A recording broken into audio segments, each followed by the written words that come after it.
అమరావతిలో చెరువులని కూడా ప్రభుత్వానికి ఇచ్చి పరిహారాలు పొందుతున్నారన్నటువంటి ఒక వార్తని హైలైట్ చేసింది సాక్షి. తుళ్ళూరులో చెరువు భూమి 60 సెంట్లు ఆక్రమించి ప్రైవేట్ కాలేజీని నిర్మించేశారు టీడీపీ నేతలు. N14 రోడ్డు కోసం ఆ భూమిని సమీకరణ కింద తీసుకున్న సర్కారు. బదులుగా తుళ్ళూరు ఎడ్యుకేషనల్ సొసైటీ ప్రెసిడెంట్ గద్దె మంగయ్యకు 2909 గజాల నివాస 500 గజాల వాణిజ్య ప్లాట్లు కేటాయించారు. అది చాలదన్నట్టు కాలేజీ భవనాలకు ₹1,40,00,000 పరిహారం కూడా ఇచ్చారు. ఇంకా సరిపోదన్నట్టు కాలేజీ భవనాల సమీపంలో తమకు 3.10 ఎకరాల భూమి ఉన్నట్టు నకిలీ సర్టిఫికెట్ సృష్టించారు. దానికి ప్రత్యామ్నాయంగా భూమి కేటాయించాలని సిఆర్డీకి దరఖాస్తు చేసుకున్నారు. ఓ కేంద్ర మంత్రి చక్రం తిప్పడంతో శాశ్వత సచివాలయం సమీపంలో విలువైన 3 ఎకరాలు భూమి కేటాయించారు.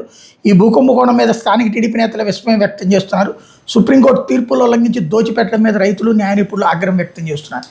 జనాలకు ఎవరికీ పట్టట్లేదు ఇక్కడ అమరావతిలో ఏం జరిగింది. ముందు అమరావతి పూర్తయితే చాలు ఒక నగరం, ఆ రాజధాని నగరం ఉంది అని ఫీల్ అవుతున్నారు. అదే ఇక్కడ అదృష్టం.